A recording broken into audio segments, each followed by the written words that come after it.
Okay, so now we are starting our topic with behavioral foundations in the health economics, understanding human decisions, a practical masterclass for health economists, clinicians, and policymakers. We'll blend theory, design thinking, and applied tools to reshape decisions that determine health outcomes and systems efficiency. So, what are our learning objectives? Number one is core principles. Understand how behavioral economics diverges from traditional rational models. Traditional economics assume people are robots, calculators, and behavioral economics prove people are humans, emotional. Biases and heuristics. Analyze cognitive errors that systematically shape health decisions. Our brain use shortcuts to save energy, but those shortcuts often lead to the same mistakes over and over. If we know how people brains glitch, like fearing losses more than valuing gains, we can predict their health choices. Thirdly, design and policy. Evaluate behavioral applications to design better health interventions. Don't just tell people to be healthy, build a system that makes being healthy the easiest choice. Practical application. Apply tools, nudges, defaults, incentives, and test with measurements frameworks. It's about taking the theory and turning it into a real world solution like an auto enrollment vaccination program. Next, we have the rational actor versus the real human. Traditional economics assume rational utility maximizing agents, behavioral economics document predictable departures, systematic biases, emotional influences, and contextual dependence. Number one is prospect theory. Decisions evaluate relative to reference points, losses loom larger than gains. If you expect to be in perfect health and end up with minor ache, it feels like a massive tragedy. If you expect to be very ill and end up with the same minor ache, it feels like a huge win. Second is bounded rationality. Limited cognitive resources lead to satisfying heuristics and rules of thumb. Instead of researching every single doctor in the country to find the perfect one, which is impossible, we pick the one that is good enough and close to home. Now, we are moving towards cognitive biases shaping health decisions. Present bias. Favoring immediate rewards, skip exercise today for immediate comfort.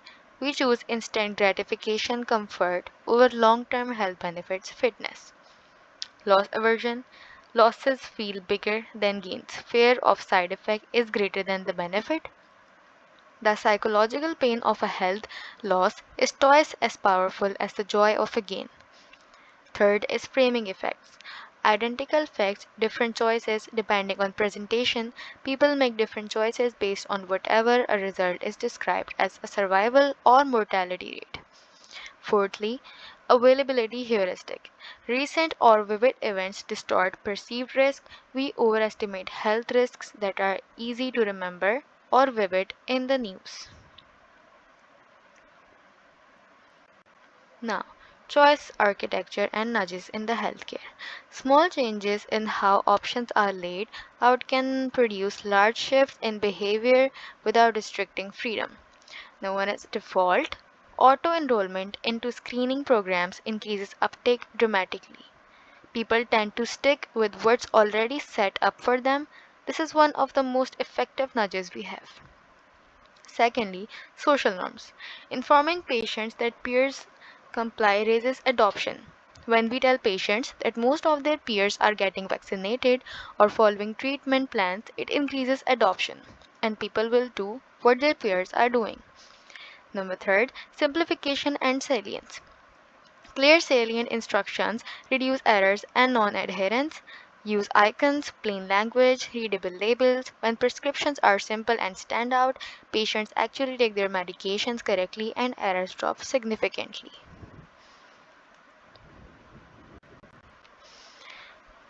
Now, brainstorming scenario improving medication adherence problem. High rates of missed doses lead to worsened outcomes and higher costs. Use behavioral tools to design scalable, testable interventions. Number one is commitment devices. Pre commitment contractions with small stakes or social commitments, family notifications. Number one, you agree to a penalty now if you don't stick to goal later.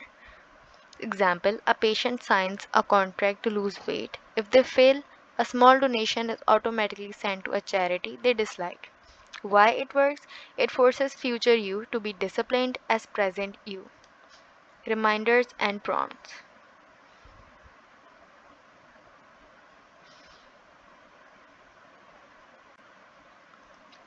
Smart pill bottles, timed SMS that leverage psychology of now and reduce forgetfulness. Number one is using technology to bridge the gap between intending to act and actually do acting. Example, a smart pill bottle that glows or sends an SMS at 9 a.m. Why it works? It overcomes forgetfulness and limited attention by making the task top of mind at the exact moments when it's needed. Number third is incentive design. Lottery style rewards or loss frame deposits to harness prospect theory. Using prospect theory, humans love winning lotteries and hate losing. Example, a loss frame deposit where a patient puts $50 in a pot and only gets it back if they finish their physical therapy. Why it works? It creates an immediate emotional reaction to a long term goal. Last is simplification. Only once daily dosing, pill organizers, and clear labeling to lower friction. Reducing friction, if sometimes take 10 steps, people quit. If it takes one step, they finish. Example, switching a patient from 3 different pills at different times to one poly pill taken once in a day. Why it works? It lowers the mental effort required to stay healthy. So next we have a case study, incentives and medication. RCTs examined removing copays and offering free medications after a myocardial infarction. Results challenged assumptions. Eliminating cost barriers alone did not significantly lower major vascular events. Key insights: financial incentives must be combined with behavioral design, defaults, reminders, social supports to change long term outcomes. Designed lessons, layer interventions, reduce friction, use salient cues, and align incentives with behavioral tendencies. And why is that? The reasoning part.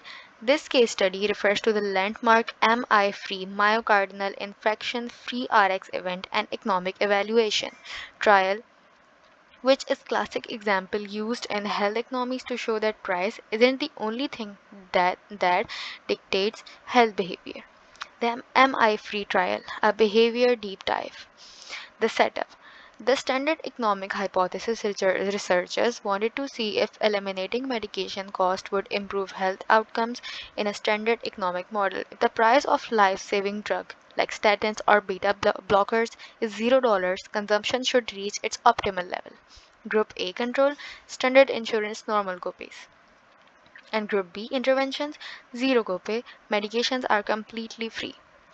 Number 1. The surprising result, while medication adherence did improve in the free group by about 4% to 6%, it remained shockingly low overall. Despite the drugs being free, many patients still didn't take them. The outcome: there was no statistically significant reduction in the primary major vascular events like having a second heart attack. The lesson: financial barriers are only one piece of the puzzle. Removing the cost didn't solve the forgetfulness or the lack of habit associated with daily medication. Why did it fail? The behavioral explanations. Even when the price is zero, several behavioral foundations prevent people from taking their pills. A friction, cognitive load. Even if the medicine is free, the patient still has to remember to call the pharmacy, go pick it up, remember to take it every morning. These are non-monetary costs. The behavioral economists call them friction. Number B is silence. If a patient feels fine after their heart attack, the need for medicine isn't salient, top of mind.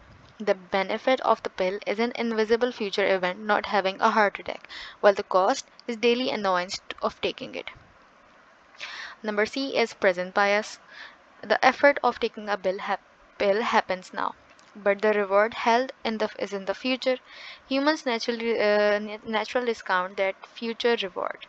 The layered solution moving forward, the insight you mentioned, layering interventions mean that for the next trial, economists didn't just make the pills free, they added defaults, automatically mailing the pills to the home, removing the pickup friction. Second, support, social support, using peer mentors or family members to provide accountability, social norms. Number third, incentives, using small frequent lottery rewards for taking pills to provide an immediate reward for a long-term habit. Now we have a practice MCQs for self-check.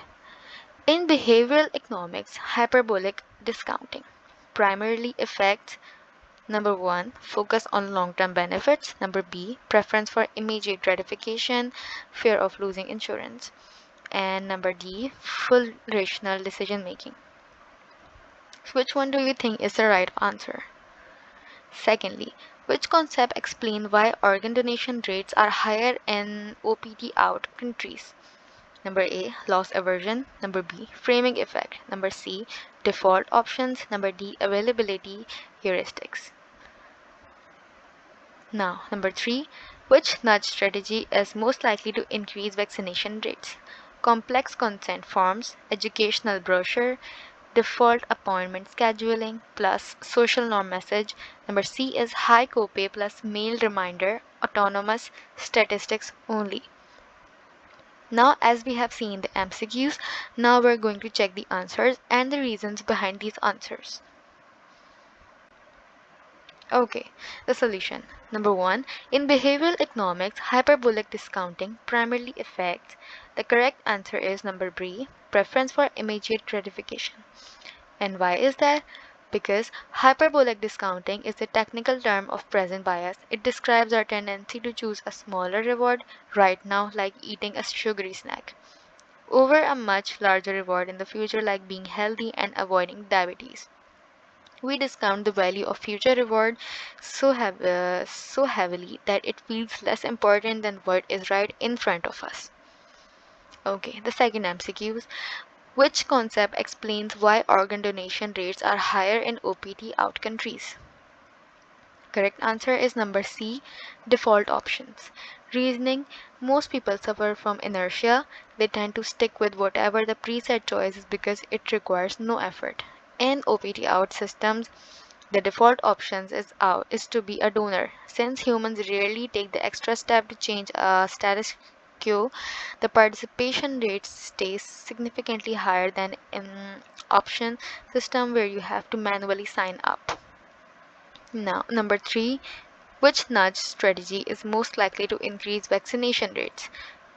The answer is default appointment scheduling plus social norm message. Reasoning, this uses two powerful behavioral foundations. Reduction of friction. By pre-scheduling the appointment defaulting, you remove the hurdle of the person having to remember to call.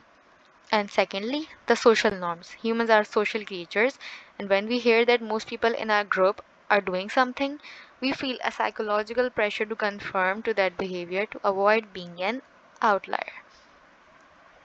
So now we're done with the MCQs part. We are moving towards our next activity, that is practice SEQ. Question. Design a public health campaign to encourage regular physical activity among adults. Explain how you would apply at least two behavioral principles to improve effectiveness over a purely informational campaign. Example, elements to mention. Use defaults. Schedule community walk events with OPT out registrations. Secondly, introduce commitment devices like sign up pledges shared with peers. Leverage social norms, messaging highlighting local participation rates. And lastly, make target salient weekly step goals with real time feedback on apps. Evaluation plan, pre post metrics, engagement activity, minutes per week, and health markers. Randomized pilot with process measures, adherence drop off points. So you are going to write a short essay on this topic, and for the conclusion and next step, uh, we'll be having 3 points. Number 1 is integrate.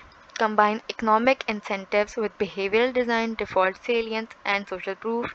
Number 2 is test. Run pilots and RCTs with process measure both behavior and clinical outcomes. And lastly, scale. Iterates on successful points.